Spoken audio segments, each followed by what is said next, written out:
in to Athletics LLC with Lamar, Lucius, Big League Chew, and my man Clyde, and the governor. You're about to be schooled in all things track and field. This is experience. Yes, sir. We are talking past, present, future. Y'all listen up. Let's go. Alrighty, ladies and gentlemen, and I get to say ladies, not just me this time. So welcome to another episode of Athletics LLC. Obviously, we have a guest this week. Get to her, save the best for last, and say hi to everybody else. Sir Lucius, how are you tonight, sir? I am well.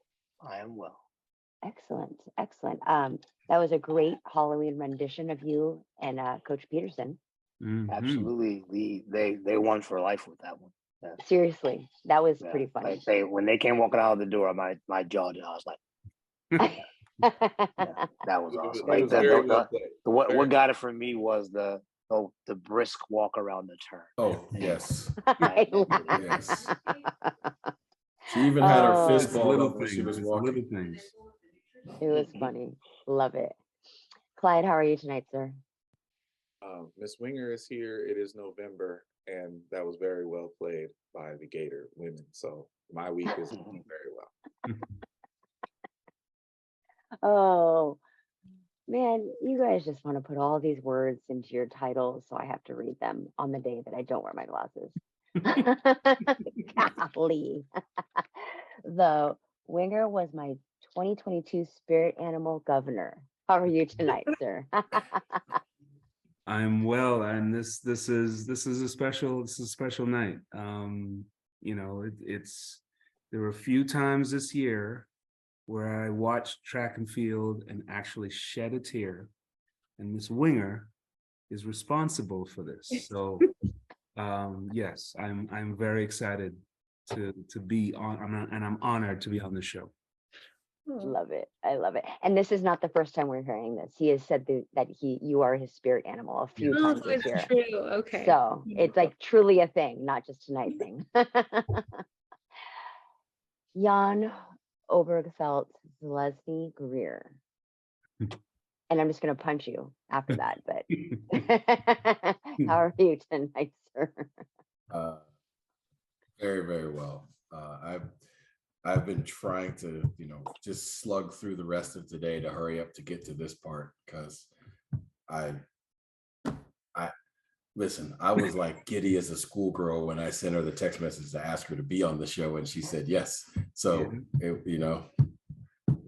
one of the more important yeses I've gotten in my life. Not the most, but one of. That's 2 weeks of marriage talk. Anybody else know that? Oh my God, 2 really? weeks. 2 weeks. Lord. Yeah, weirdo.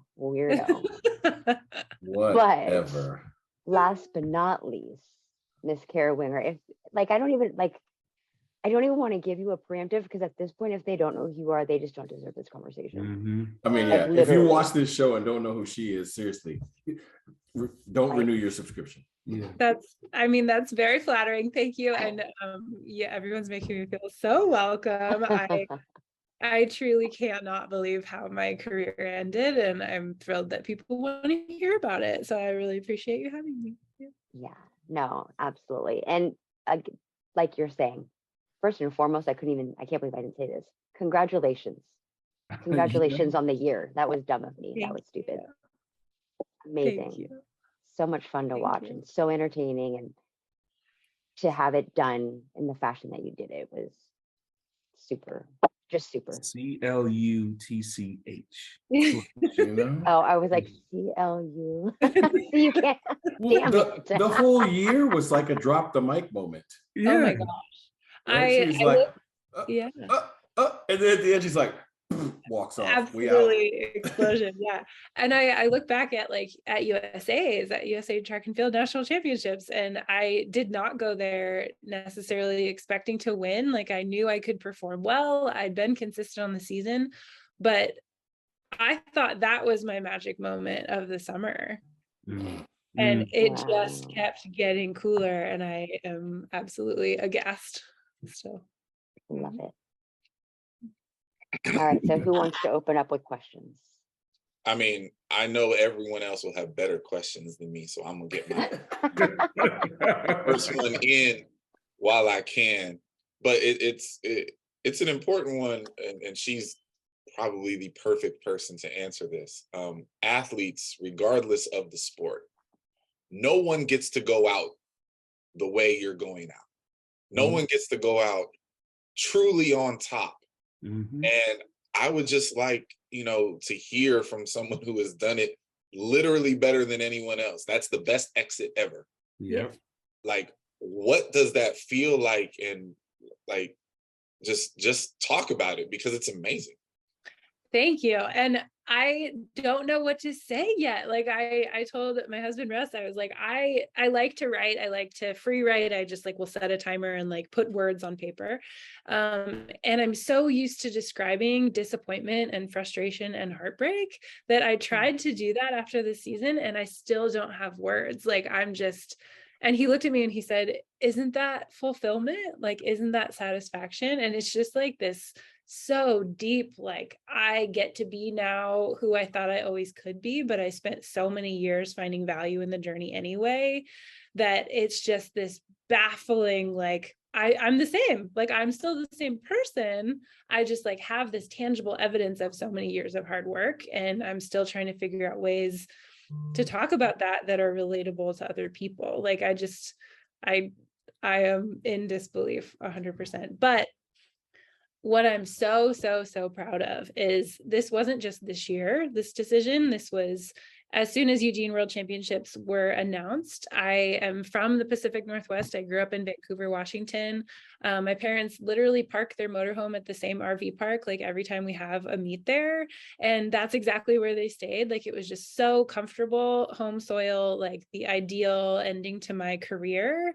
To be in a place that everything that could have happened to me in the sport happened to me. I tore my ACL there the first time. I made all 4 Olympic teams there. I didn't perform well at Olympic trials there. I had every experience that I can imagine. So going back there and having it be my absolute last opportunity to do something that I had always wanted to do, the feeling of peace, right before my last throw, it was so cool. I knew I had never felt like that before, that I knew I was going to do it in that moment.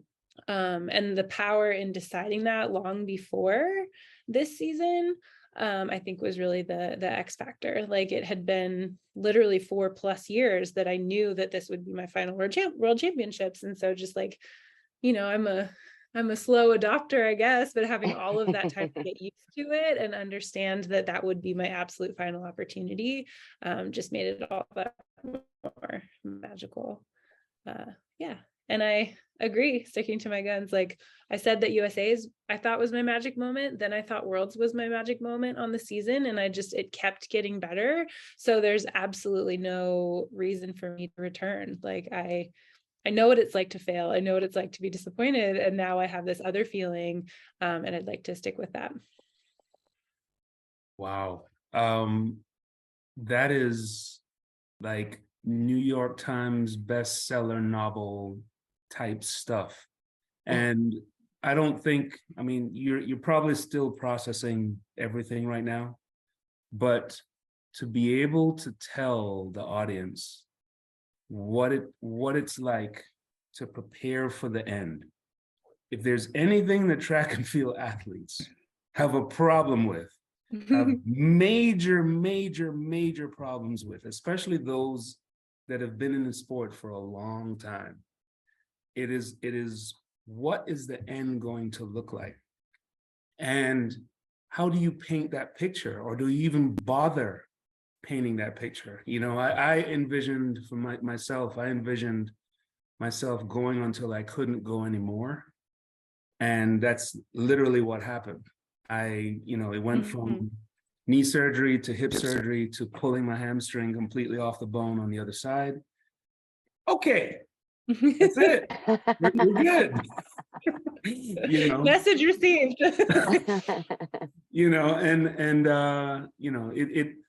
I still had to go through the withdrawals and everything that came along with that.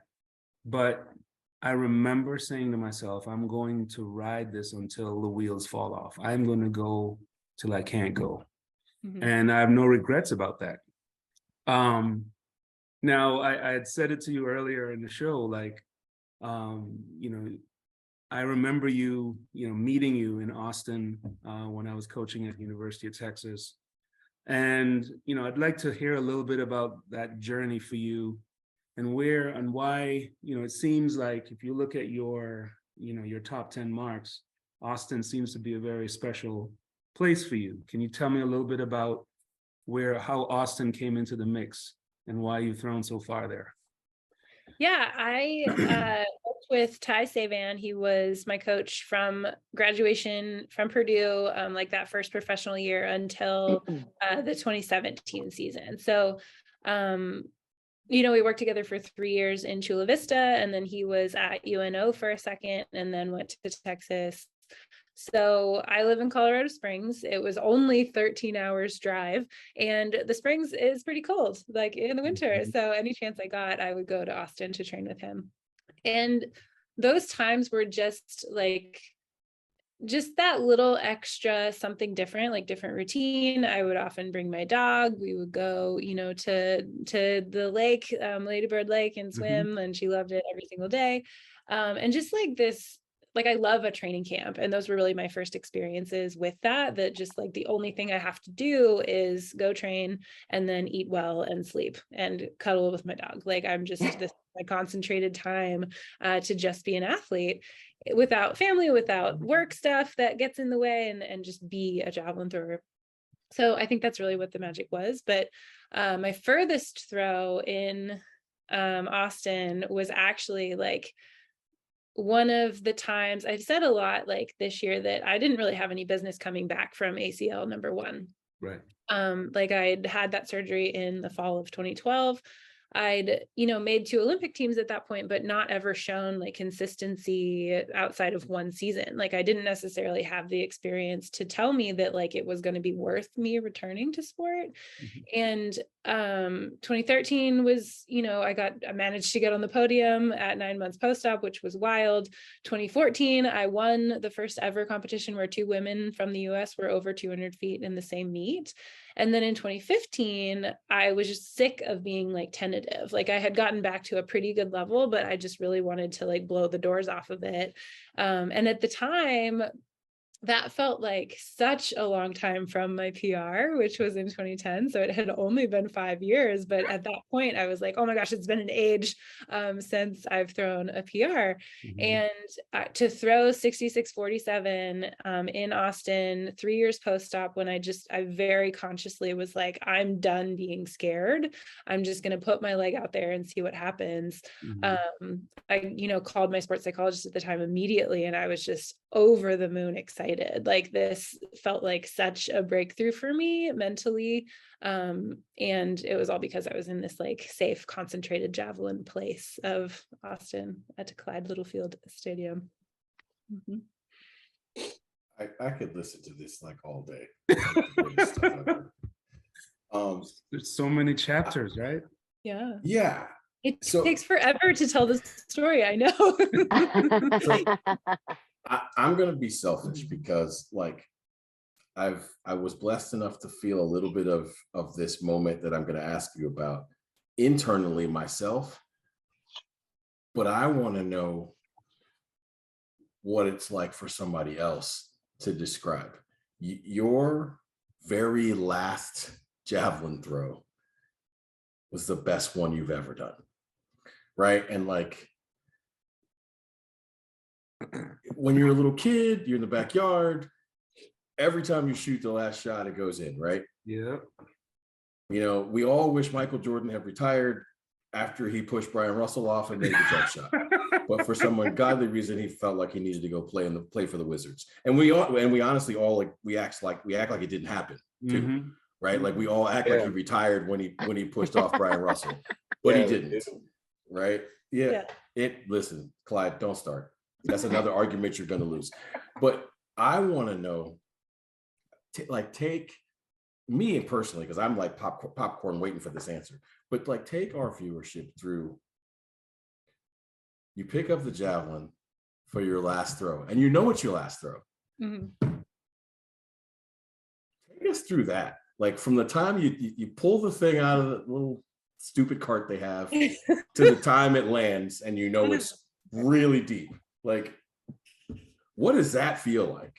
So my most recent American record was actually at the second to last meet of the season. So that was like my second, but 64.98 to win the Zurich Diamond League final was, I think I'm now going to be tested on this. My fifth best throw of all time. So like, that's pretty cool too. Like, I'm pretty thrilled with that to be my last throw ever and be in the top 10, like by far, like top 5. So I went to therapy starting like right before New Year's this year. I was like, I want to get my ducks in a row. I really, I feel confident in this decision, but how can I intentionally spend my time so that I get like everything out of this last season that I've been missing? Like, I feel like I leak energy sometimes. Like, I'm not spending my energy on stuff that I necessarily want to. And how can I wrap my mind around like just being that little bit extra selfish that maybe I've never been, so that I can do the things I actually want to do with the people who are closest to me, who have been there for 20 years. And that just meant that Russ kept making fun of me. He was like, stop being so melodramatic about all of these landmarks. Because the last throwing session that I had on American soil, I like made him sit down with me on the end of the runway. And I was like, this is the last time that I will throw a javelin in the United States. Like, let us talk about this. Like, let us be here together and like, just do this with me so that I can really like take in the moment, feel my feelings. Like, I've never been shy about doing that. And it was super helpful to share that throughout this final season too, to just, make sure that people knew that it was going to be the last time. So it just felt like I had practiced that so many times when I picked the javelin up for my final throw. And kind of a micro example of that is that I threw the same javelin that I had set the American record in 2010 to set this American record in 2022. And it was like, quote unquote, the wrong javelin. Like, I had been told by the manufacturer, like, no, you should be throwing this like stiffer, like more highly rated javelin to throw further, but it just never quite worked for me. So in my final 2 meets, I was like, I'm going to throw the javelin that I love. Like, I'm going to trust myself. So picking it up for a final time after so many great experiences was just a celebration. And I know that throw could have been much further. Like, I definitely, I got to be the last in the order, even though the Diamond League and every other Diamond League is like, the order is different. I was the last and I had already won. Like, I could have made it really, really, really amazing. So that's my only little bit of like, it wasn't ideal. But to be top 5 and have celebrated, like, I couldn't stop laughing actually, like during that throw, because I was just like, how could this have happened? Like, I get a bye into next year's World Championships that I'm not going to use. Like, this got better and better and better and better. So I'd been preparing for it, so it just felt like normal and just the deepest sense of peace that you could feel, for sure. That is so awesome. You got to keep everybody like on their toes. Don't send in your paperwork. I've had USATF like employees be like, hey, are you gonna file that? Nope. I'm sure. Just hang on to it. Don't send it in. Look, let them sweat it out, baby. Let them sweat it out. Though, I would love to not worry about the drug testers showing up at some point. That's everybody's comment. No, for real. Somebody That's the impetus to retire, is It's to stop been having them 15 come years. to your house. And that is the only reason that I like really wanted to wait, because like, I know the only thing I do know about retirement is that it's really hard to come out of it drug testing wise. So I took like a month and I was like, okay, I'm sure of this decision. I just still have to actually sign the dotted line. That's awesome. So Lucius. Yeah, I'll be honest, I don't have a question. You guys kind of covered the gamut with not just the questions, but the conversation. I just want to say like, wow, it was just phenomenal to watch. And for me, it's just like the joy of it. Like, you talk about how you couldn't stop laughing through your last throw. That was you throughout the year. Every time I watched you throw, you just seemed to be thoroughly in the moment and enjoying every step of the journey. So I just want to say congratulations and well done, and thank you for allowing us to share in all of that. It was pretty amazing to watch. Thank you. Yeah. I think like talking about the wheels coming off, right? The wheels did come off. Like I tore my ACL a second time in August of 2020, and I truly didn't think that I would get back to a level that I was used to. Mhm. When that happened, for sure, like 2021, and it's in and of itself blew me away. But to get to decide was the really emotional, like, acceptance part of it. Like I didn't know that I could make it through that second really, really difficult process, and the timing of it was awful. But to get to choose to retire still in the timeline that I wanted to originally before that second injury is where that joy came from. Like it just was such a pleasure to jog down the runway without an hour of rehab beforehand. Like I was so grateful for my healthy body in a way that I would not have been without that second surgery, regardless of how difficult it was and how much it derailed like what I thought was going to be my ideal Olympics. That I couldn't help but love what I was doing because I actually got to do it again, and that felt like the biggest gift. So I know Chu has a business related question that is very, very important, but I want to ask this because it was something that struck me during this year.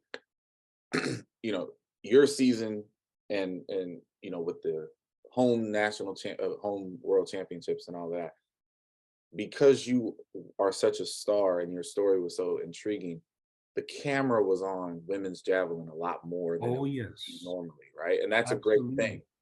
But one thing that I subconsciously was aware of, but was kind of shocked into by watching you so much is no one really understands the level of violence that event demands on the body.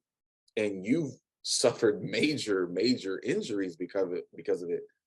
I just think that's really, really interesting. At Worlds, there were shots of you from the front, and it's like, oh my God, like what are these people doing? So can you explain that? Because none of us can. The intentional car crash? Oh, it's awesome. Yeah.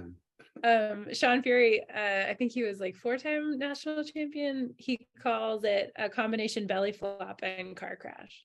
Because you have to like relax into it and like let it happen, but you know that it's coming. Like you can see the impact that's on its way. Well, and this is like also about the wheels coming off. Like part of the reason I'm going to stick to retirement is that I watched those throws from the front and I could still see my knee trying to go inward, right? Like even in the brace, like I know now, like this most recent PT, Kelsey Whitman of the USOPC, she said, Kara, your knee can handle 2 ACL surgeries. You do not want a third, like for life, like for arthritis development, for all of that stuff. And so to see that violent action still happening to this leg that's only 2 years post-op, like I'm good. Like I'm all set on the injury. But you're right, like there's so much more rotational force than people understand about the javelin too. Like you're developing forces in so many different planes. It's the event that is a run, a jump, and a throw. And I think I tore my ACL the first time because I thought it was just a single leg block. I understood how to use both legs in that block. I've described it to Tiana Madison as like her block leg is absorbing the same forces, but I have to stay on the ground. I don't get to get out of that pressure. And I have to move through it and then propel and implement as far as I can. So yeah, if you watch long jump or triple jump takeoffs and you imagine just staying on the ground, I'm obviously not as fast as them. So the forces are going to be like not quite as bad. There's just a lot more torque that happens when your spikes stick and you then have to move body parts around joints. Yeah, acceleration is everything. So moving as fast as possible, like at the last moment that your feet touch the ground, is when those forces can generate really big injuries. Yeah, and then you have to be patient in that motion to Yeah, let your arm be as long I as remember possible. Coach Paff describing it like driving a car into a wall with no seatbelt. Yeah. And your arm is your body going through the windshield. And I'm like, okay, all right. And I people will not sign up get for into it. And I've had pole vaulters like try the javelin and then be like, oh my gosh, like vault, there is some like rotating around the bar, but it's when you're off the ground. So like that ground contact is when all of the danger happens. Like if you catch a ski on the slopes, right, like your leg gets pulled that way because you're still touching the ground. Vault, you know, they're the propelled object, and all the rotation happens when their feet aren't on the ground. Obviously injuries still happen, but Ariana Insta, fellow Tokyo Olympian and second place at nationals this year. We were the first and second javelin throwers at 36 and 33, and I believe that's the oldest women's 1 and 2 in the history of individual events at national championships.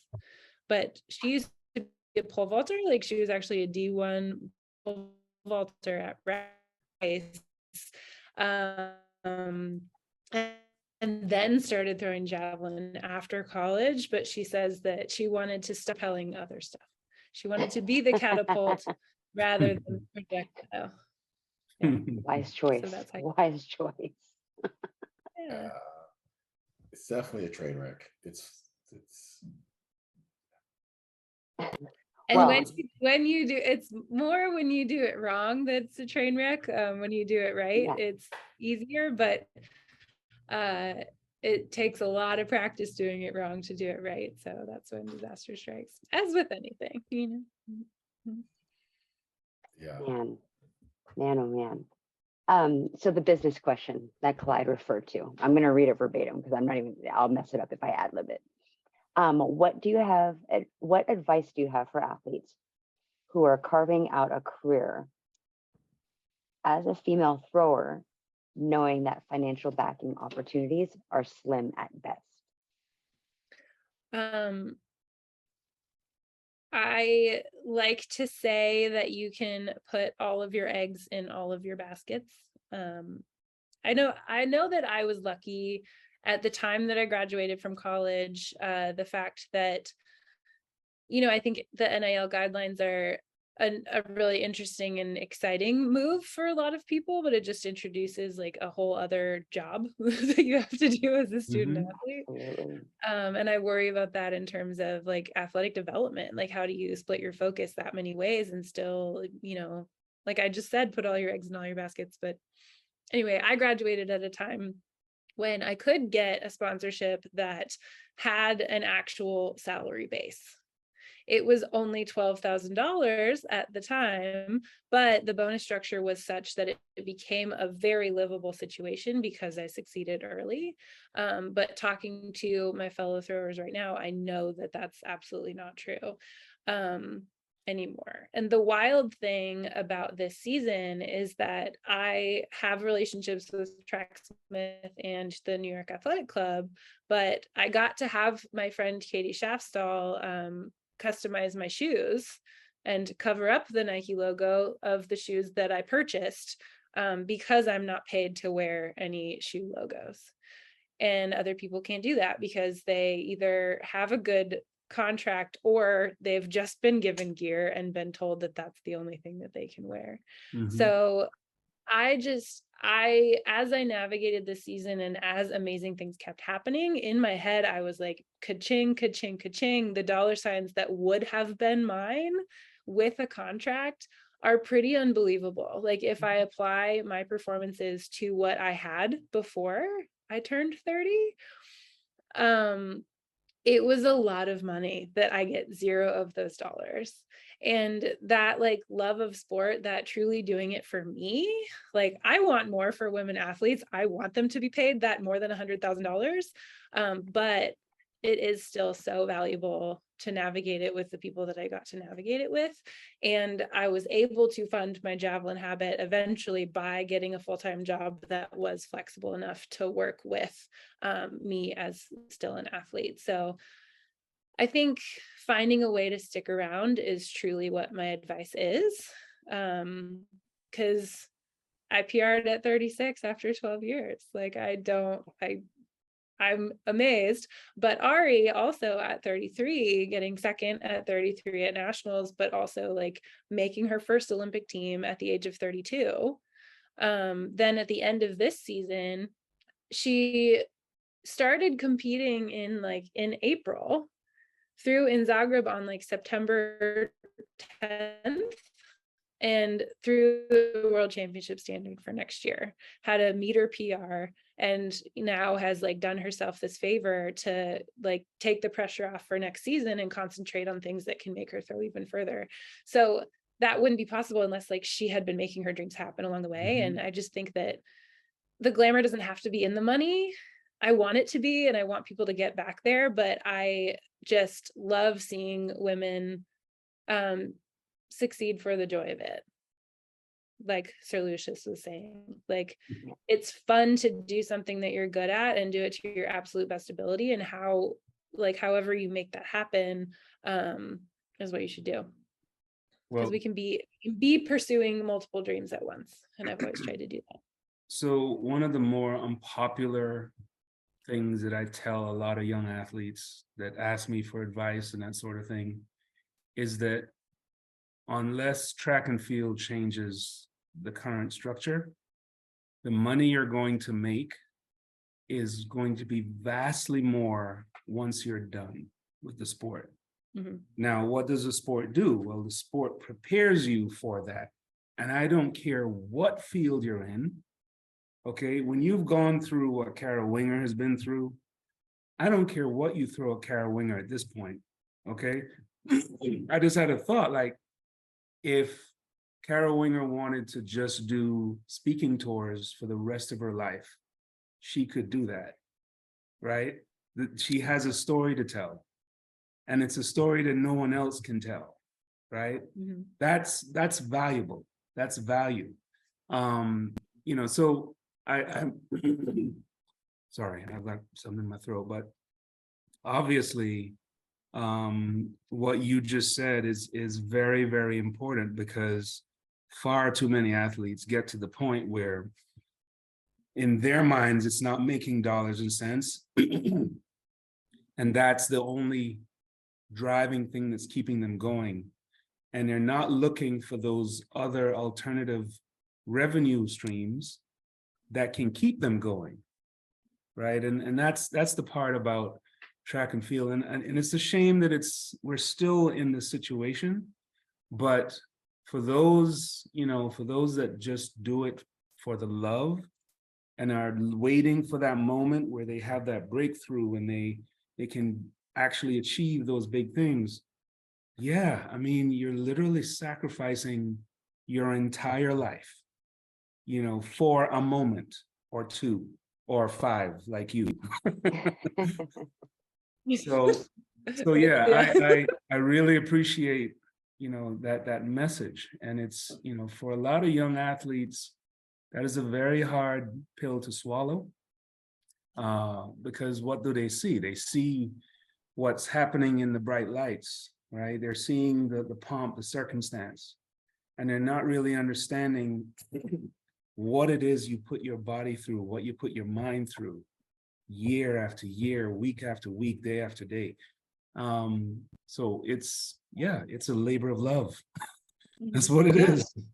Well, and I think that it is absolutely a sacrifice, but you can frame that as negative or positive, in my opinion. Like, I have loved being part of the world of track and field, like it expanded my worldview in stages, like throughout high school, college, and then being in foreign countries, like with people from my country that didn't look like me. Like I came from rural Washington state. Like I was just exposed to so many amazing people from so many different backgrounds, a little bit more at a time, until I was like, this world is amazing and I want to be part of it. And I said, I didn't have any business coming back from ACL number 1, but I think the reason that I did is that I loved the lifestyle and being surrounded by amazing people. Like to just be a part of it is what I wanted. And I always knew whether it was conscious or not, that if I could throw 60 meters, you know, and then 62 as the world got better, I could go to these competitions and be in the mix and just like see how amazing people from every corner of the globe were at this very specific thing that we do. And there's, you know, there's not a whole lot of glory in the javelin. And when you really get down to it, in any event, in track and field or in any sport, like it is fleeting, but what are you actually there for? To be your best and to spend time with these other people that are the only ones in the world that understand what you're going through. So that's really what it's been about for me. Like you're sacrificing, but something that you love, like of course you're going to do that because this is your life. Like it's fun to try hard, and for me it's always been really fun to pay attention to the details and know that I'm prepared for those moments when they come.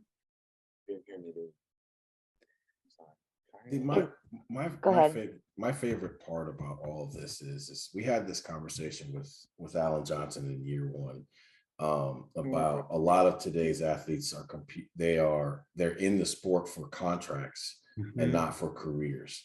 And my favorite part about this whole story is like Kara Winger's life is what a career looks like. It's 4 Olympiads, 2 major injuries, 2 major comebacks, and a PB at 36. Right? That's what a career looks like. But why is all of that, like, why do you have to have all those pieces? Because that's how you get remembered. Yeah. Right? Like, I'm not trying to be funny, but if she had thrown what she threw at 36 at 27, right? Went through 1 Olympics and it didn't go good. And then she retired and decided to go on with life, right? She'd still be the American record holder, but we wouldn't remember her. Right? And that's the, no, I'm being serious. Like that's the part that so many people in this generation don't get, is that people remember those with careers. Yeah. Right? Money is awesome, but nobody's going to count your money for you. You know what I mean? They're not going to be like, man, Kara Winger made so much money as a javelin thrower. Like if you did, you know what I'm saying? Like nobody's going to remember that. Right. Nobody's going to remember that. And all that stuff is so in the shadows anyway, like in track and field, that you don't get to know that. Like you can speculate about what people's contracts are, but it's not public information. I cannot believe that I got to retire in the same year as Allison Felix and Michelle Carter. Yeah. Yeah. And I grew up with them. So my, like, a story I hardly ever tell people like publicly, but in person, I'll tell it here. Allison and I were roommates at Beijing team processing in San Jose, like for one night. And I was in the room and I'd seen her run for a couple years when I was still at junior nationals. So I obviously knew who Allison Felix was. This is her second Olympic. But I'm in the room and she walked in and I was like, am I in the wrong room? But I was like, be cool, Kara. Like she's just a regular person. And hey, I'm Kara. But just over so many years, like someone who is that decorated to, you know, we just had so many moments of like on massage tables next to each other on teams, like talking about dogs, and by the elevator at when she ran that ridiculous split on the 4x4 at Beijing World Championships. And like, I could just see how fired up she was like for herself about that split and her role on the team, like on the relay rather than her individual event. Like I've always been such a huge fan. But it's Allison. So I was like, are we friends? I don't know. Like, what's going on? And to watch her medal in Tokyo, even for her to make that team, like her race at trials in the 400, like that acceleration at the end was so ridiculous. I'm just such a huge fan. And she's clearly supported me this whole time too. Like she commented on my Instagram after trials last year and she was like, it's been so wonderful to watch your recovery. Like there's no stories like that if you don't stick around, like if you don't get to share all these moments with women who again are going through the exact same stuff. It's just in a little bit of a parallel universe.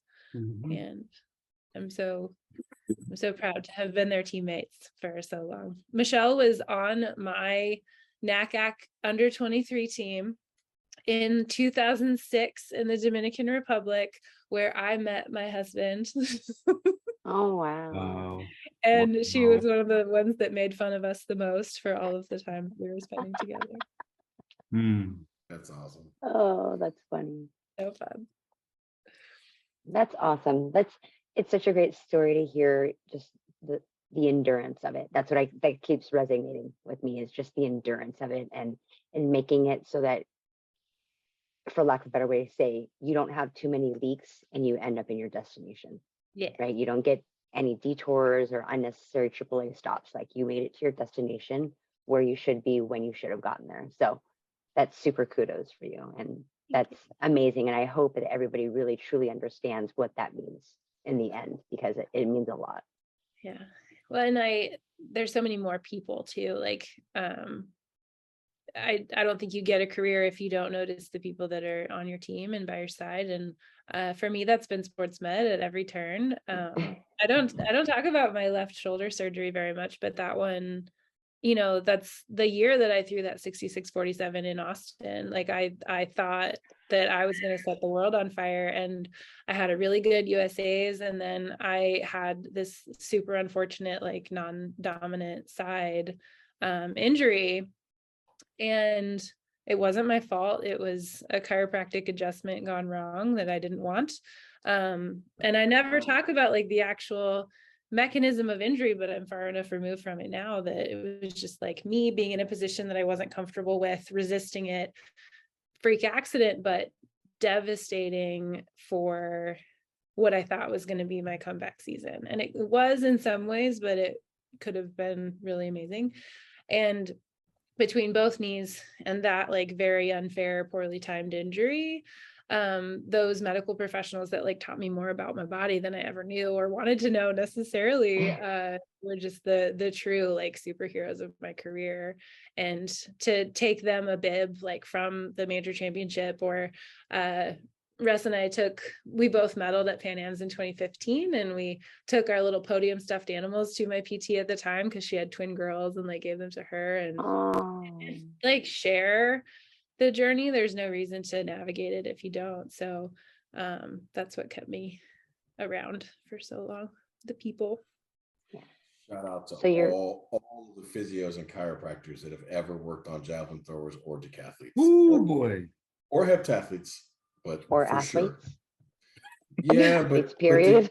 But decathletes and javelin throwers, they literally are in car wrecks on a regular basis. So they get their money's worth working on us. You know, this isn't necessarily true, because it's when I tore my ACL the second time, but in 2020, when I didn't have access to sports med, I kind of felt my best.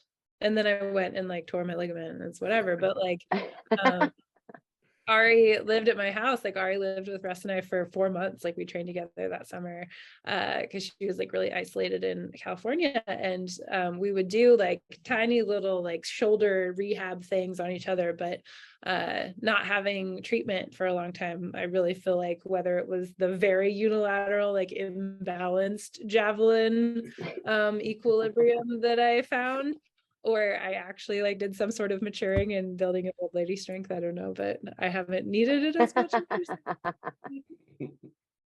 It's prep for retirement. That's all.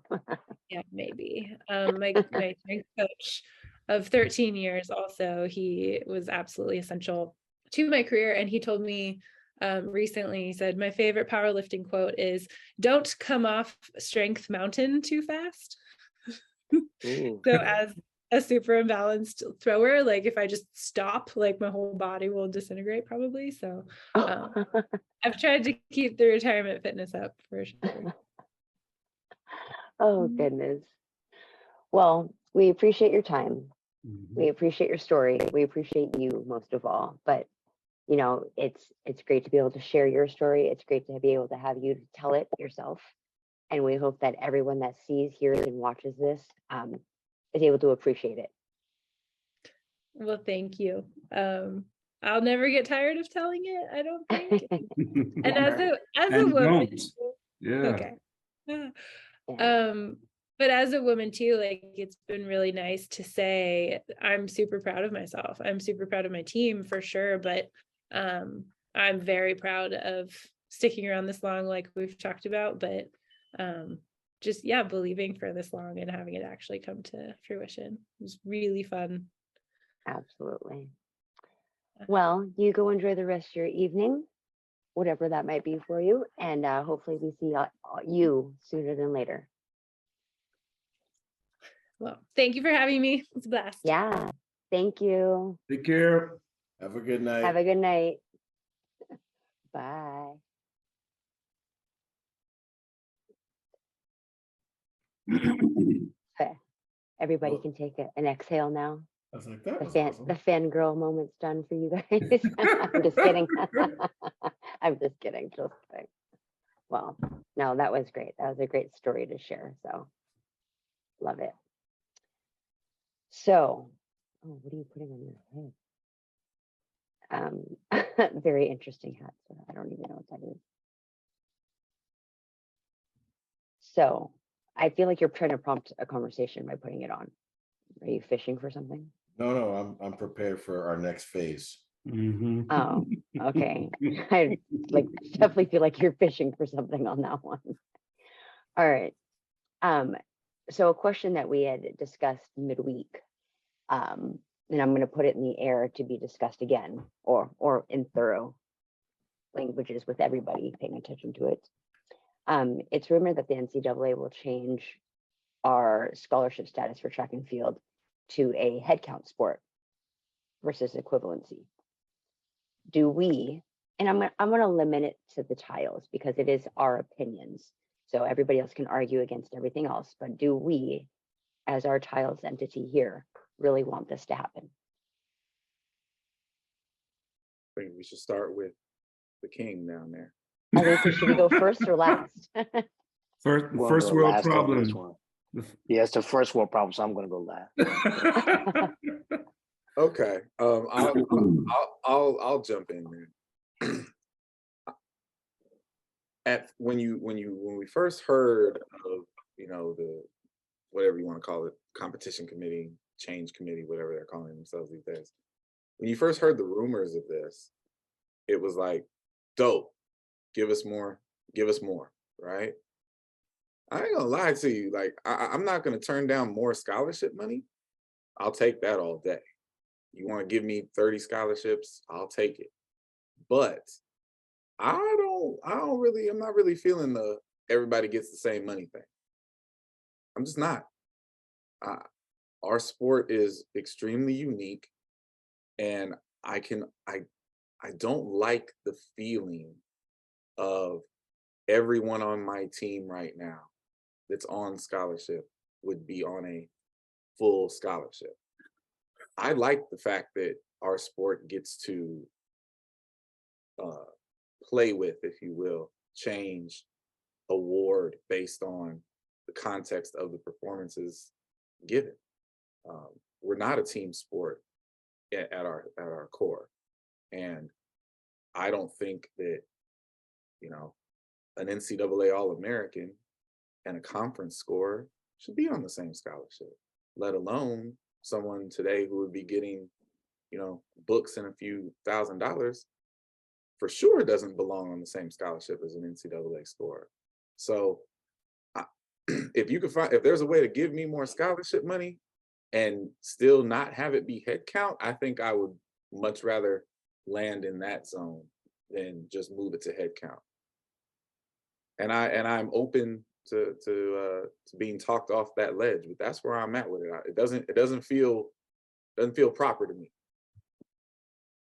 Well, as far as the idea of a head count sport and a track becoming a head count sport, that just leads me to believe that the point of all of this, and I know that there are certain individuals in our sport that have talked this up for decades and have pushed for this. And the idea that NCAAs should be purely about the best teams showing up at the NCAAs to compete against each other, right? And what does that look like? Well, as Clyde so eloquently put it, that means that the kid that should be on books, $2,000, whatever, right? They're going to have every opportunity to get a ring, right, at the national championships by the sheer fact that they're on this team that goes to the NCAA championships. Now, obviously, you know, team limits, whatever. You can throw everything at the wall when you make a move like this, or when you think about changing the landscape. My question is, can everyone that's not in the Power Five afford 30 scholarships? Can they afford to scholarship, you know, whether it's, you know, let's just say they double the men. So 24 on the men, 36 on the women, right?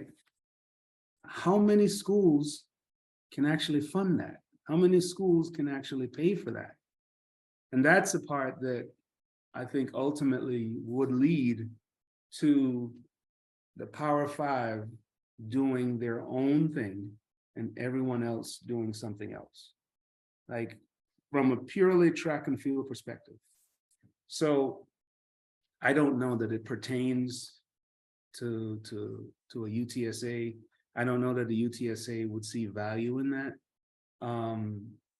You know, it's one thing for the NCAA to mandate that you have to give these scholarships, as opposed to, well, this is a new era, and if you can do it, do it, and if you can't, then you can't, right?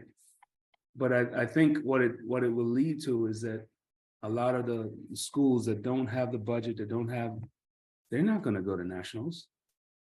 They're not going to be able to go at all, period. So I think it's a huge change, and it's a huge thing that, you know, if it does come down the pipe, I think that would lead to a true separation in the NCAA as we know it.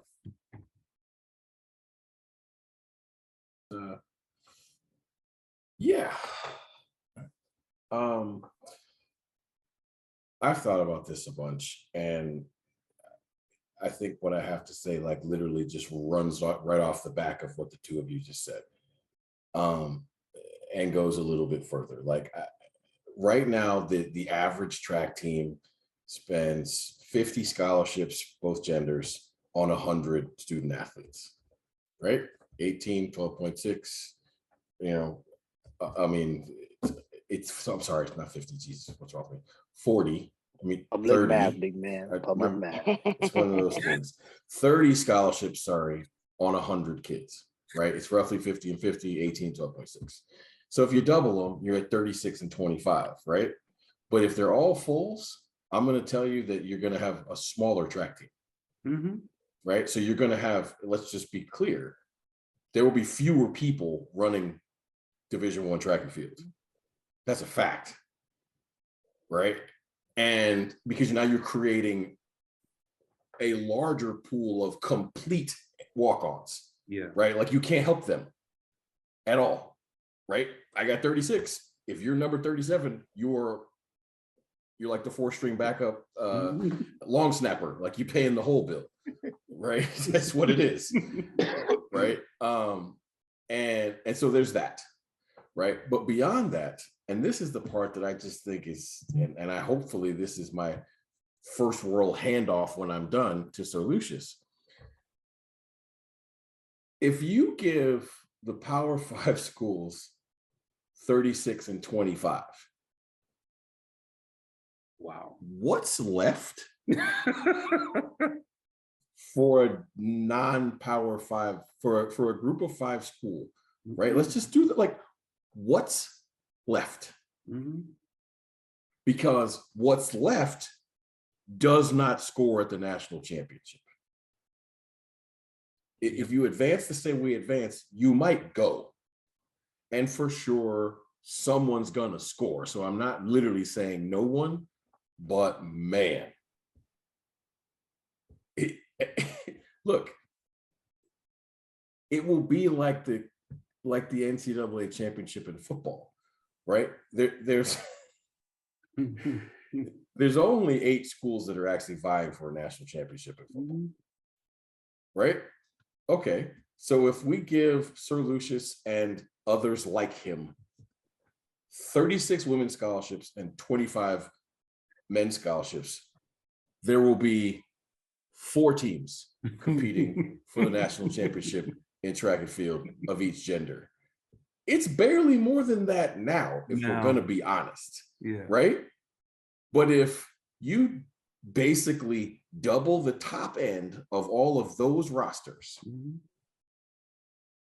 Group of 5 they got to have their own championship. That's because you literally can't go. No. And you know, and look, I think from a student athlete experience, I can't even say whether it would be better or worse, but it would be so vastly different if that were to happen that it's not comparable to anything we currently have that exists.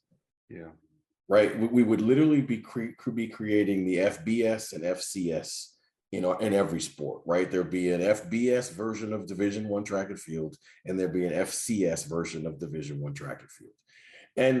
And here's the thing, I'm not sure whether that's better or worse, folks. I'm being completely honest.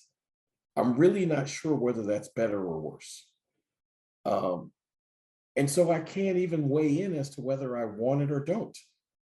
And I'm not usually a fence sitter, but I look, it's so different, right? And there it could go so many directions that I don't know where I'd vote.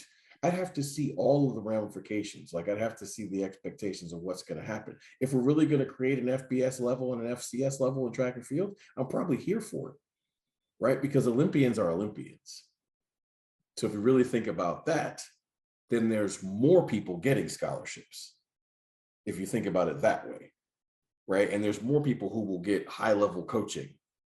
They just won't be able to win the FBS version of the national championship.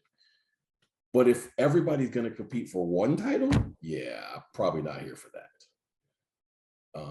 But yeah, I look, I just applaud the NCAA for at least being willing to finally talk about it, because we all know this: 18 and 12.6 and 6 coaches. Like that's not the right math, right? Like we know that, like the coach athlete ratio of 1 to 16, right? 6 times 16 is 96, right? That's not right. We know that's not right. And so, you know, we probably need more coaches. I don't know how many. I don't know what the, you know, what we can really stand. And we might need more levels too. I don't know. But I think we all agree that 18 and 12.6 and 6 coaches, like that math isn't right. Okay. I don't think anybody's ever going to disagree with you that math is wrong, except for when it equals to 50. But other than that, the math is pretty good. I think that the bigger issue for me is like I think it's a horrible idea. I don't think it'll ever happen. And I totally disagree that, see, if they want to give you more scholarships, I'm with Clyde. Give us more scholarships. Don't make it head count. But the only problem is like, okay, if you give us 25, okay, you're cutting our roster in half. Yeah. And if I'm trying to fill a full team as well as a cross-country team, that means there's a big chunk of my people that don't exist on my team anymore. Yep. So I think if we went to a head count sport, it might level the playing field. Because now I shouldn't say this because somebody's going to jump all over this one. The guy that I get that runs 10-4 that comes for 30% can't come anymore. And so he goes someplace else. And I knew Clyde was going to laugh about that right away. Right? So I just said it before he said it, right? Okay. So but that's not true because now he's on the floor. Right. No. So what I'm saying, but see, I don't have a full. As the words were coming out of your mouth. Because I don't have a full to give him.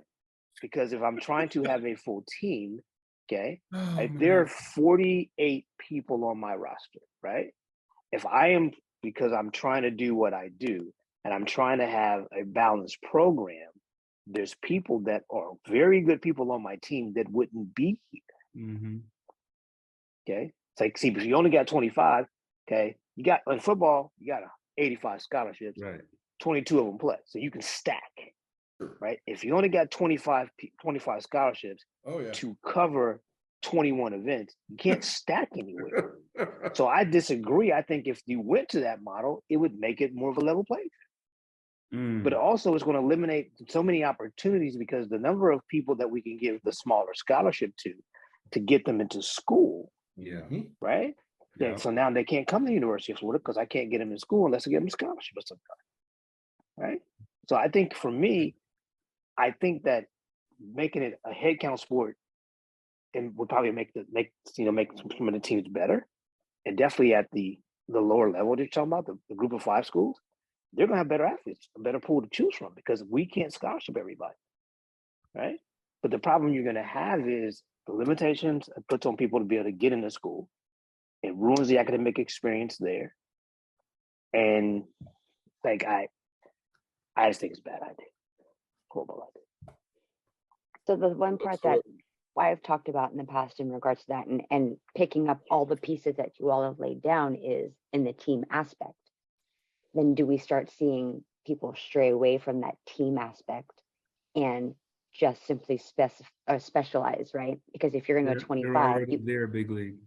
No, but I know, but if we do if we do the head count, it even goes stronger into that direction. Like, I'm not going to have a distance squad, or I'm not going to have even dwindle. Choice. Yeah. Yeah. Listen, people are going to be who they're going to be, right? So if whatever the rules are, Lucius believes in what he believes in, and he's going to try to build his team that way. You know, the governor might say, you know what, damn that, we're going to put all 25 in the sprints, and we're going to see what's what. Maybe that works, and maybe it doesn't. But there will be people out there that will try it, right? Like, the rules aren't gonna change the hardcore beliefs of coaches in the way they build their program. They just won't. No, but I will say this: if I had 25 scholarships, I put them all in the field events, and I'd show up to the meet. I'd show up to the meet ready. Like, what's going on the track? I have no idea. We don't have any of those. Hey, somebody will do that. Ever. Somebody will absolutely do that. And if you think about it, there's some schools that would be better for. I would, because then you would literally stop trying to do what you shouldn't be doing. I have to believe that if they did that, Cross would get their own allotment. You can't tell me they wouldn't have to. The Cross team would be a separate entity. No, okay, I can tell you that it wouldn't because they don't have scholarships now. So if Cross isn't separate, that makes the matter even worse. Yeah. Because because this model is going to hurt a lot of different people depending on what your mindset is, right? Yes. It's going to hurt the student athlete that had to get the scholarship to get into school. Yeah. Right. It's going to hurt the student athlete that, where the coach de-emphasizes certain areas because, okay, I've been able to fund my cross-country program because I didn't have to worry about this. Now I have to give them all a full. So you got to have 7 of those. Yeah. At least 7 to 8 to be successful. True. So now you got the problem of, if I got to give, if they got 8. 17 left. Yeah. Can't even get every event. Can't even do all the events. Exactly. So now you got quarter miles and a half mile to run cross country. Oh my gosh. Yeah. Hey, that is an ugly reality. That is an ugly reality. Right. There are people right now because it's going to have because it would have such a great effect on that entity, it shall never happen. It'll never happen. You're right. Yeah, I don't know. I will say this: it's definitely not going to happen without, like, the only way it can possibly happen is cross country gets their own scholarships. Yes. That is literally the only way that can have even the slightest iteration. But anyway, what else you got? So this was the other question that we had in the chat this week, and you know, it went left and right and then spurred other conversations. But I'm going to umbrella it and let the conversation kind of go with a couple points. So for us on the tiles, what are the important things when recruiting? As in who we recruit, when are we recruiting, where are we recruiting, and who's involved in the recruiting? So aspects of those things, but even outside of that, what is important for us as we are doing all things recruiting? Oh, I will say what I said via text while we were having that conversation. Like, that's such a personal issue. It's so specific to where you are, mhm. who you're working for, and what the goals of said organization are. I mean, you know, I'm currently the head coach of San Jose State University, correct, right? My priorities in recruiting here are totally different than my priorities in recruiting when I was working for Richie Bean at Alabama State. Not necessarily because me and Richie have such drastically different visions of a program, but case in point, what I do, I'm a sprint and hurdle guy, right? Well, respectfully, the state of Alabama isn't flush with sprint and hurdle talent. So when I'm working at an Alabama State school, my priority is not to dominate the state of Alabama. I don't care about that. Mhm. But I live in California. My priority is to get as many of these homegrown kids to stay here as possible, because if I do, I can be good instantly at a real level. Well, those are different priorities. That wouldn't necessarily be the case if I was working up in Western Washington or something like that, right? So I think it's so personal to all the aspects of where and how you're working that answer is going to be different for everybody. But I will say that no matter where you work, you have to have at least the respect and eyes on you in your local community. Because if your local community doesn't see value in your program, it's going to be difficult to get others to see value. I mean, obviously, I've been to, 3 blue blood universities. I've had a chance to watch some of the very best do what they do, and I've taken lessons from all of that to this situation that I'm in now. And building a culture, building a winning culture, has there are many faces of that. It can look 2,000 different ways, and you can still get the job done. So I think it boils down to knowing your terrain, first of all, knowing your limitations, knowing your parameters, right? And and then knowing your conference. For the majority of universities out there, you get outside of the Power Five, it's about winning conference. That's what it is, period, point blank. So there you have your starting point in terms of what your athletic director, what your administration wants. Then you start to work on, okay, who are the athletes that are going to go above and beyond? And so for me, what I've created is a situation where you have, now, Sir Lucius may have 20 guys like at the top. his may look like this.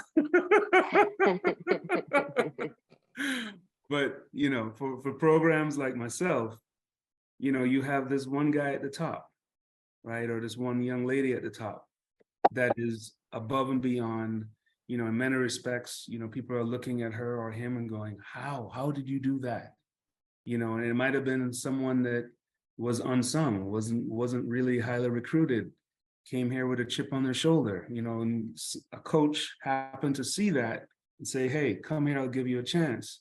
And so you have a situation where this young man or young woman is being supported by the general body of the team, right?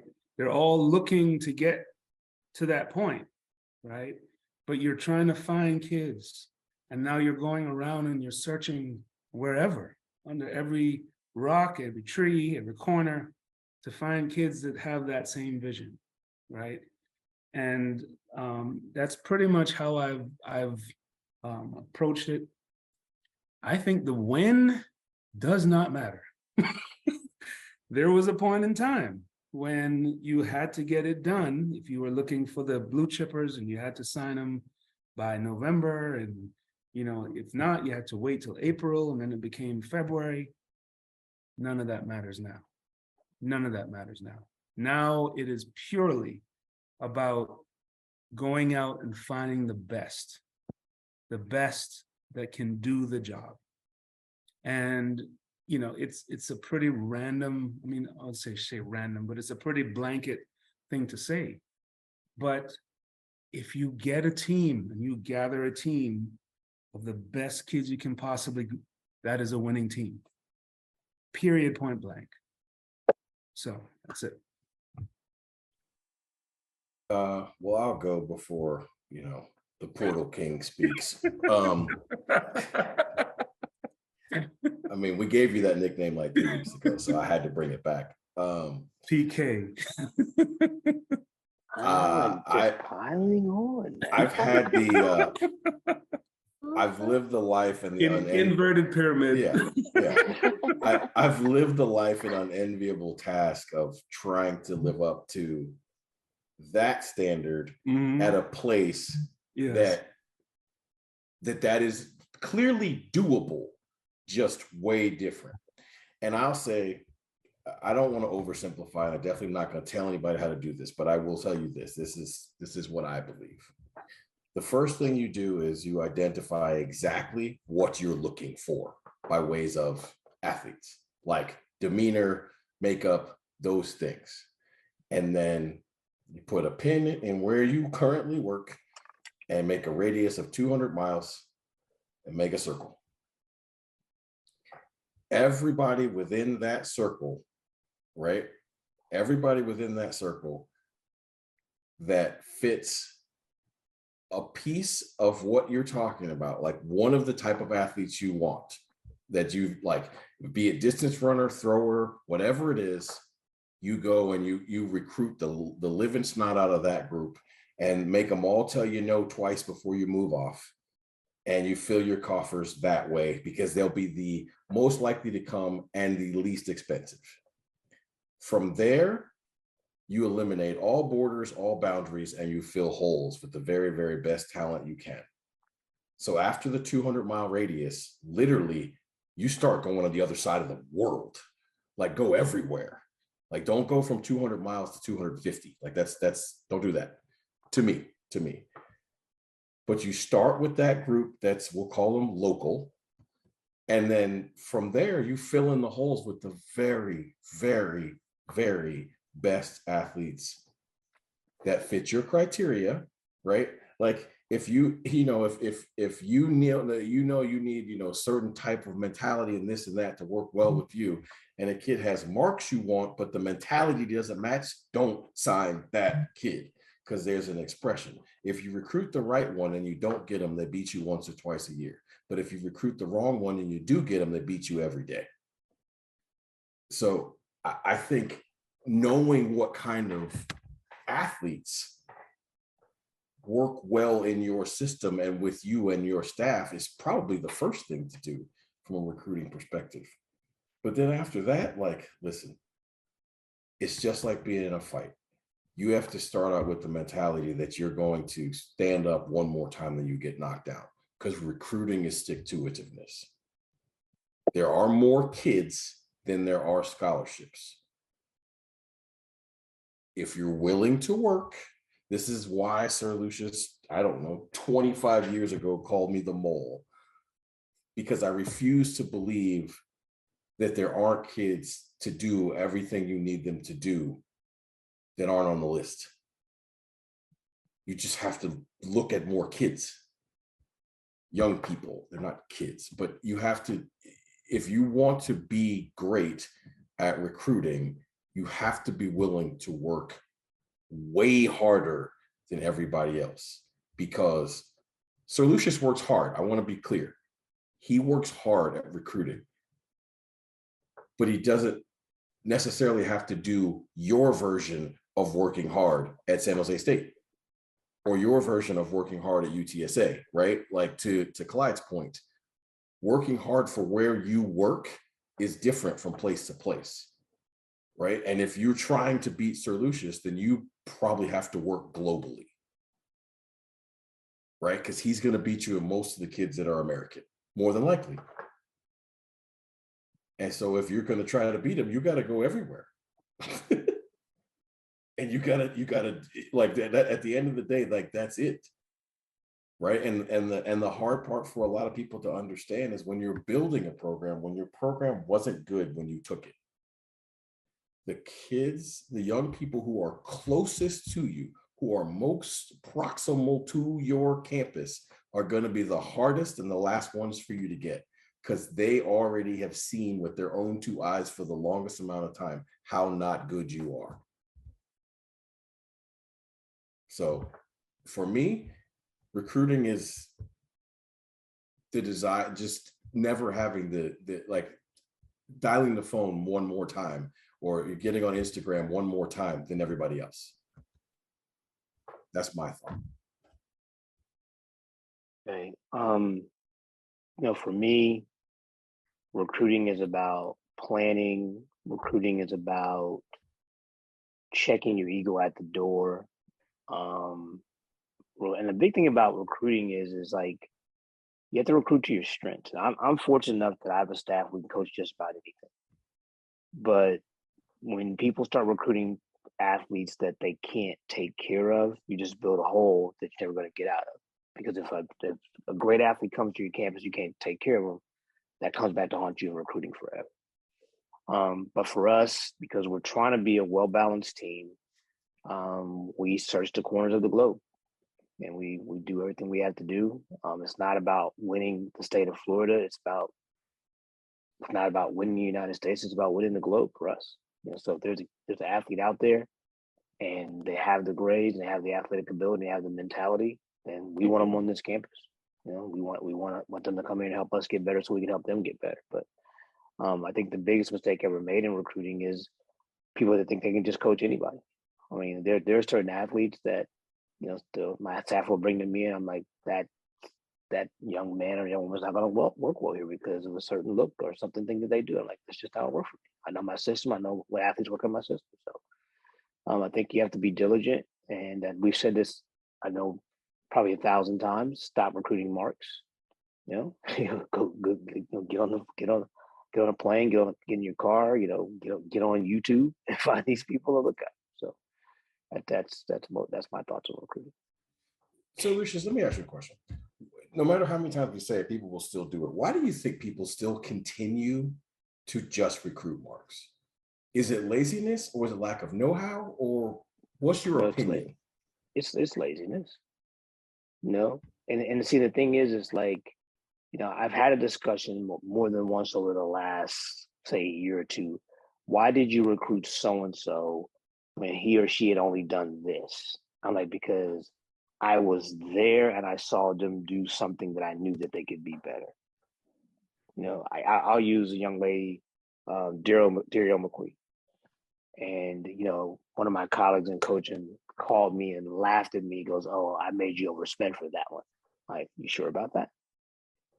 3 years later, she was 19 feet and a little over 40 feet when we signed her.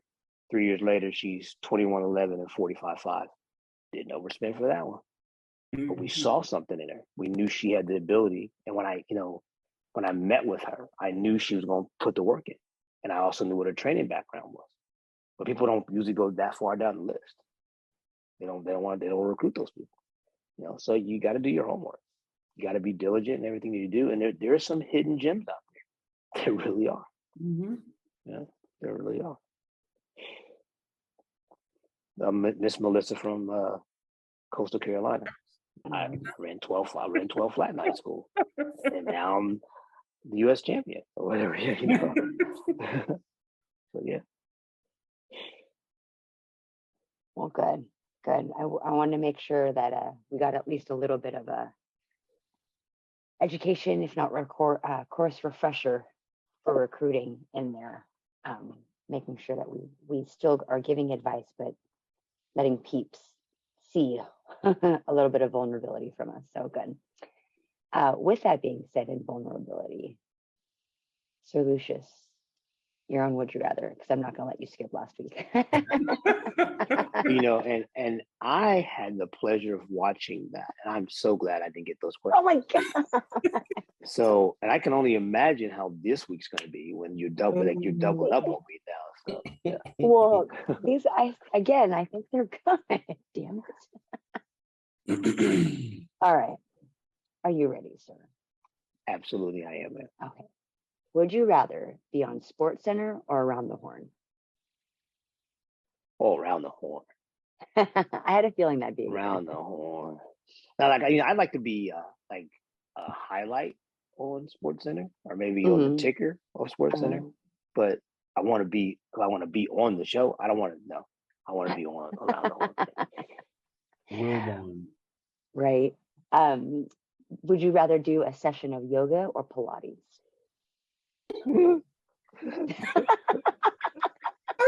See what I'm saying? See what I'm saying, too?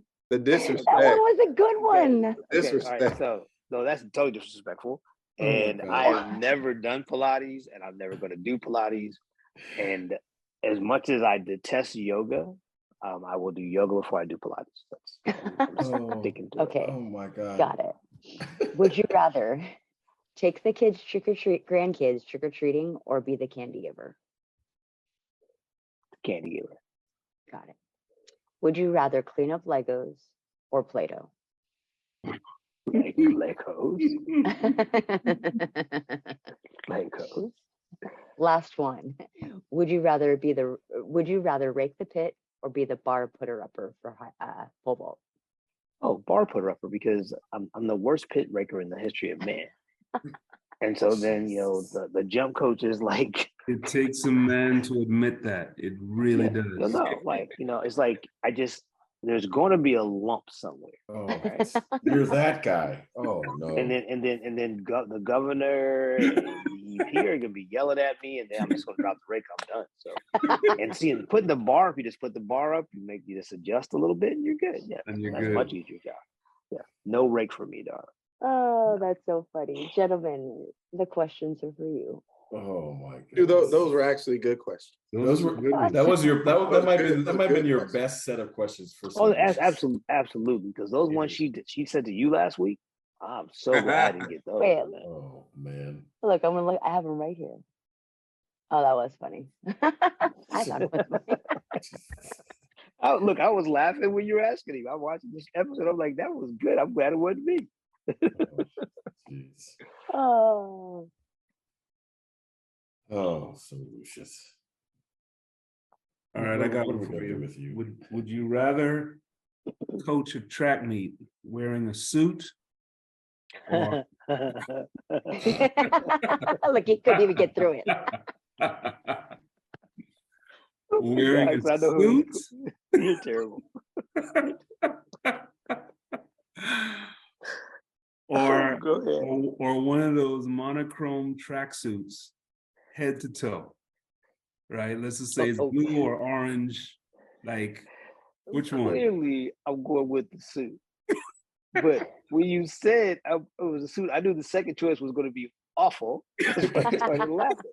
So I'm going with the suit, and if I gotta wear a suit, I'm gonna make sure I'm done. You know, I'm good. I mean, but since I'm outside, I might have to make it sporty. Play some J's with it. You know. Right, of course. Yeah. Oh my goodness. That's so funny. Oh, I don't know what to say right now. So I'm gonna let the EP have the last one here. Since we were discussing recruiting, if you could only recruit one state for the rest of your career, what would it be? Before you answer, this is the best question that has been asked on this show. This is freaking awesome. We're talking this about this is amazing. Here, okay? All right. I can't wait. One state, huh? One state. I'm going home, or I'm going to the great state of Ohio, baby. Wow. Wow. Okay. Hey, look, so I promise you, I'm gonna get everything I need out of Ohio. Trust me, I am. Oh boy, oh boy. I don't even know if I can follow that. Wow. Oh, oh my goodness. Oh,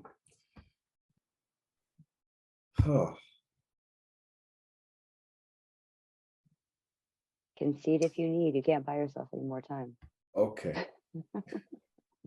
So, Sir Lucius, if you could only coach one event for the rest of your career, and it could not be any of the ones you currently coach, which one would it be? I know what it's going to be. Okay. Wow. So that's Can't be an event that's that no I 1, 2, currently 4, coach. 8. No 1, 2, 4, 8. Any hurdles, either relay. I think I got them all right. Well, I was about to cheat and say the 800, but I coach the 800 right now, so That's what I said. No, you can't put the 8. Yes. Can't put the 8 in there. You know, actually, I'll be honest with you. I'm just gonna go to big gamut. I'm gonna coach cross country.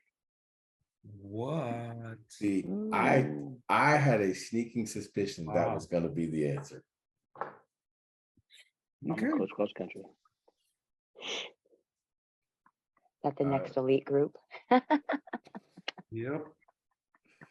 Oh, I just tickled myself with that one. Yes, you did. You started laughing before you even started talking. 3 years from now, the University of Florida's women's team showed up all in bodysuits to run the 6K at the national meet. You know, they all ripped to shreds. They all look like, yeah. Oh yeah. And they all broke 20 minutes, by the way. So.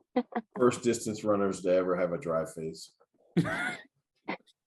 No, we're not going that far now, but that's not going sound. down that rabbit hole. No, it's not. So, all right, transitioning to letting people have some love that are here to receive it. Heartbeat props, gentlemen. Can Where I we please going? go last? Yes. Why you gotta say it like that? Because I know you say yes. I'm gonna keep mine short and sweet.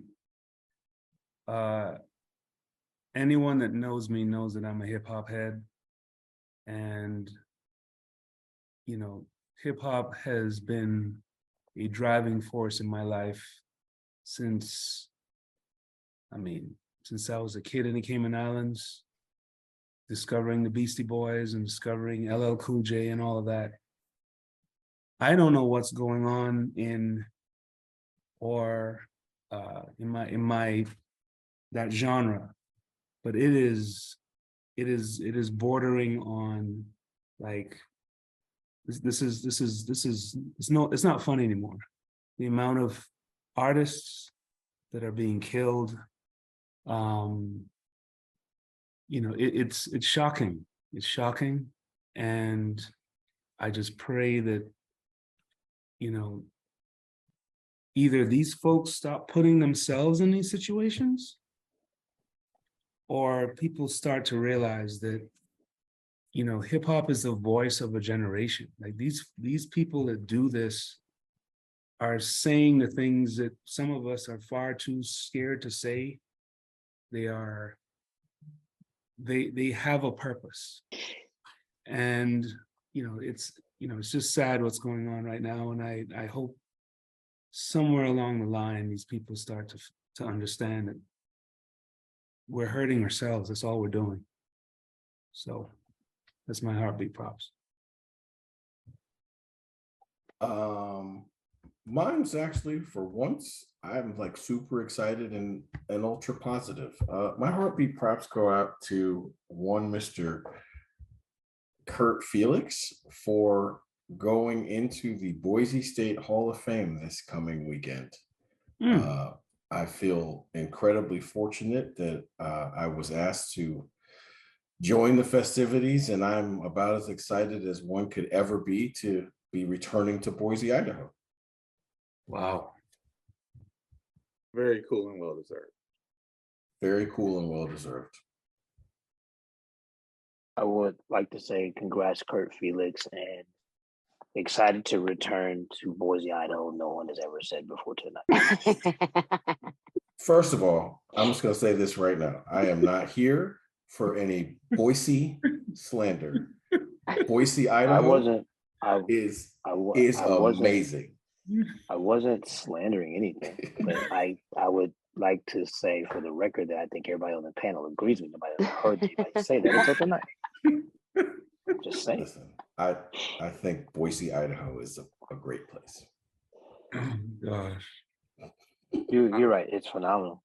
I would stop short of calling it a great place.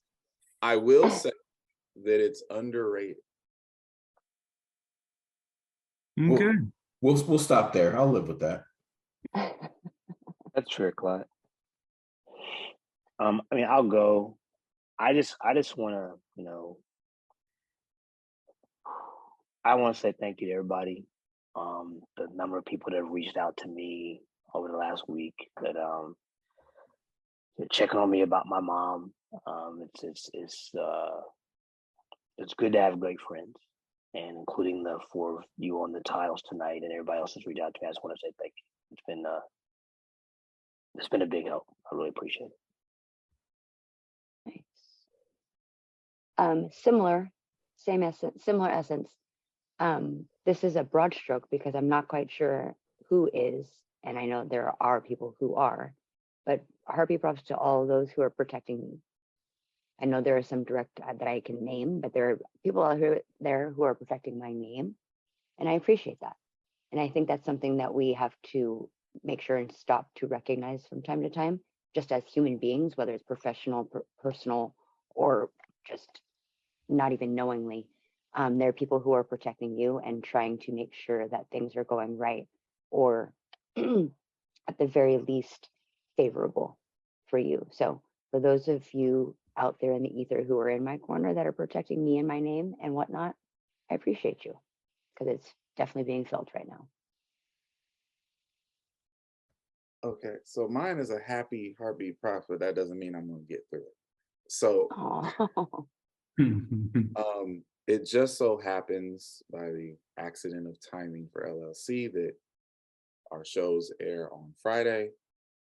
And so when you are seeing this show, it will officially be Kai's birthday, which is awesome. Yay.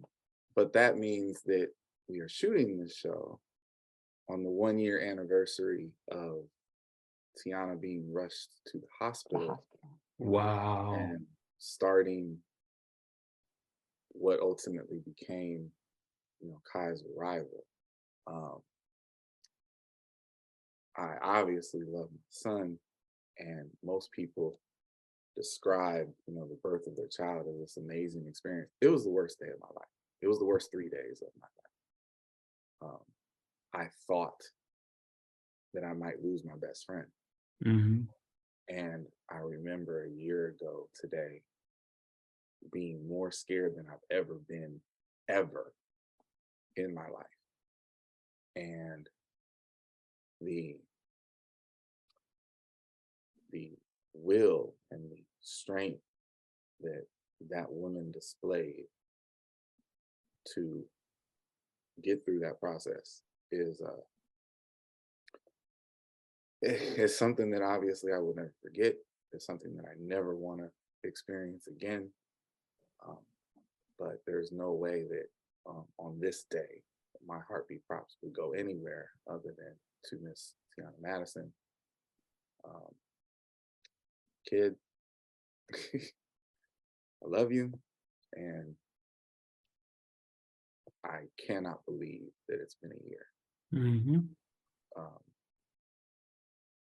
was looking at pictures earlier of minute 1, day 1, and the pictures that I got, yesterday a baby boy, and it's like I can't really process it. So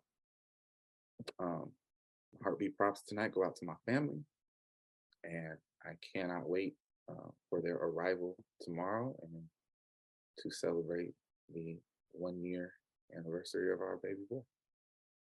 Yay. I'm glad they're coming home. I was going to ask you if they were coming home or not, or if you Oh were yeah, going there. we gonna be together for the first. I know. I was like, which direction? Are you going cold or are they coming warm? Nice, What are we nice. doing? No, they come to count. Good. Yay. Well, awesome. Happy birthday to Kai. Love it for T. The All the nephew above. continues to dominate. Absolutely. He's so awesome. Well, everyone, it's been fun. I think this was a great episode of just uplifting and some bringing to light stuff and just positivity. So with that said, everyone have a great weekend. Blow out a candle for Kai this weekend, everyone. And other than that, we'll see each other soon. See you, everybody. When the lights come on, the road just get to running. When the lights come on, opponents smash the plumbing. Heard you like it warm, hot knife the butter. Truth pin 'em hard, knock 'em off that rebuttal. Tsunami, tidal wave to your puddle. Tough love, punch you in the arms, little brothers. Athletics, LLC, there's no others. Track and field's place and we'll peel to go further. Hey, Wally, Coyote, it's road runners. Feels like you know us, you've been with us the whole summer. If not for this quarantine, these four corners wouldn't be here, but we here, so start learning. You gotta earn your stripes, gotta get your scars. Show you how to fight, but show us who you are. You lack experience, but still you wanna talk. And who is actually talking to you? Circle's kinda small. Heads prevail when the backbone's strong. Gotta keep it coming, no, it won't last long. Pass and failed and sell the sad song. And if you don't check yourself, then that's wrong. Just trying to give you the real that you asked for. So why you keep cutting us off to ask more? We put it in slow-mo, but you fast forward. Athletics, LLC, the task force.